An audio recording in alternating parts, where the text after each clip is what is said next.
ಅಂಥ ಒಂದು ಕಟ್ಟಡವನ್ನು ನಾವು ನೋಡಲಿಕ್ಕೆ ಸಾಧ್ಯ ಇಲ್ಲ. ಅಂಥದ್ದನ್ನು ಇವತ್ತು ನಮ್ಮ ಪರಮ ಪೂಜ್ಯರು ಸಾಧಿಸಿ ತೋರಿಸಿರ್ತಕ್ಕಂಥದ್ದನ್ನು ನೋಡ್ಬೋದು. ಹೀಗೆ ಪ್ರತಿ ವರ್ಷ ಒಂದೊಂದು ಕೇಳಬೇಕು.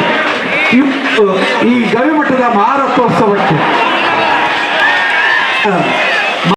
ಹಾಗೆ ಮಾಜಿ ಸಚಿವರಾಗಿರ್ತಕ್ಕಂಥ ಸಿ ಪಾಟೀಲ್ರು, ಜನಾರ್ದನ್ ಶಾಸಕರು ಮತ್ತು ವಾಗಿರ್ತಕ್ಕಂಥ ಕಾರ್ಯಕ್ರಮಗಳನ್ನು ಕೈಗೊಳ್ಳಲಿಕ್ಕೆ ಸಾಧ್ಯವಾಗಿದೆ ಅನ್ನುವಂಥ ಮಾತನ್ನು ನಾವು ಹೇಳ್ತಾ ಇದ್ದೇವೆ.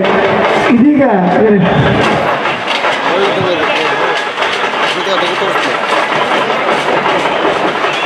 2020ರ ಈ ಮಹಾರಥೋತ್ಸವದ ದಿನವಾದ ಈ ಒಂದು ರಥೋತ್ಸವ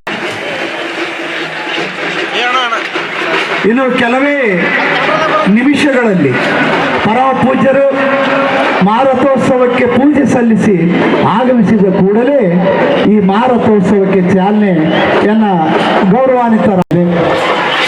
ಉತ್ತರ ಕರ್ನಾಟಕ ನ್ಯೂಸ್, ಇದು ಕನ್ನಡದ ಉಸಿರು.